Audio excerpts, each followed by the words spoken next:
So Donald Trump has just secured the presidency for the second time in the United States, and many consumers may be wondering what this could mean for the solar industry. This has literally come up in a lot of my consultations where people asking me, what do I think will happen when either Trump were to go into office or if Harris were to go into office? And many people have been on the fence and actually waiting to see what happens with the presidency before making a decision to go solar.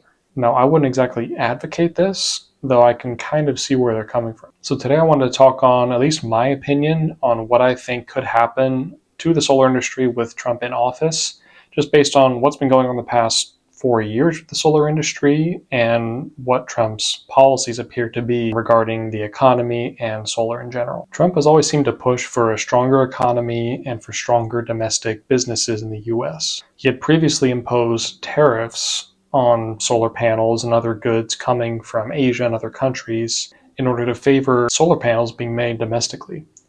Now, there are some solar manufacturers here in the United States, though the majority do come from Asia or different parts of the world. So this could certainly have an impact on the solar industry. Though what I think will have an even bigger impact on the solar industry are interest rates. For those that are afraid of Trump going into office because they think that solar is not going to be as beneficial, they're not going to support it as much, keep in mind that solar has always been around. During Trump's term in office and before Trump, it's been around for a very long time. Trump has never come out and said he's going to abolish solar panels or he's not going to support solar panels. He may just not push it as much as other presidents do. He prefers to leave things in the state's hands versus making large federal mandates. The 30% federal tax credit that went into effect during Biden's presidency currently, I think it was about 2 years ago, that's extended through 2032. So Trump would have to go out of his way to abolish that tax law and to put something else in place, which I'm not sure why or if he would actually do that. So I'm actually predicting a boom in the solar industry, one, because Trump is trying to push domestic production of solar panels, meaning more jobs in the solar industry to boost our economy and boost people's income. There may be an initial spike in the pricing for solar panels until they can figure out how to make the production work, but then it will probably stabilize and get a better quality product out of it anyway. Despite having a potential increase on price of solar panels, the impact on him wanting to reduce interest rates, I believe, will have an even bigger impact. The past 2 years specifically, the solar industry has suffered greatly because of the inflation increase in interest rates. Many large prominent companies such as SunPower have completely gone out of business and gone bankrupt, despite having very strong backing. There was a time when I was setting up customers with a 1.5% interest rate, and currently the lowest interest rate in most places is about 4%. So there are some solar lenders that are lending as high as 6, 7, 8% on their solar loans. And this is a financial product, it's a financial sale. So if someone's not saving money or if they're not seeing a good investment out of it, why would they go solar unless they were just really trying to go green? So just the fact that Trump is wanting to improve the economy, make things more affordable, reduce interest rates, that seems like more than enough to create a large boost in the solar industry and solar adoption in general.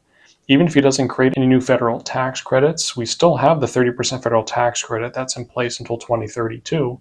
And he's just giving more power to states so that way it can grow or not grow depending on how much that state's adopting solar at the time. So if anything, the past 4 years, things have just gotten worse for the solar industry. There's been NEM 3.0, where California essentially just slashed their net metering policy and their buybacks to so low that people have to purchase batteries for it to make sense in those utilities. Adding that on to the increase in prices everywhere, people just don't want to buy things or buy things that they don't necessarily need. And then with the interest rates, people aren't saving money on the monthly payment for their solar system like they were just 3 years ago. So any boost in the economy or any lowering in interest rates is going to have a great effect on the solar industry as a whole. And though I'm not maybe an expert in Trump's politics or in politics in general, it seems like this would be a beneficial change for the solar industry and a great time to consider going solar. And for those that are afraid about federal tax credits going away once Trump goes in office, it would also be a great time to get things in place because you could potentially still get installed in 2024 or at least get started in 2024 before anything were to be abolished. So that way you can still take advantage of those tax credits. So either way, it's probably a good time to look into solar if that's something that you were interested in or wanted to see, or we're just waiting for the election or on the fence about.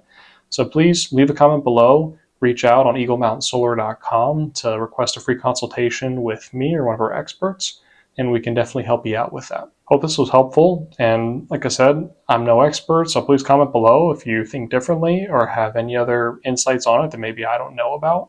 I'd love to see what you guys think, and see you in the next video.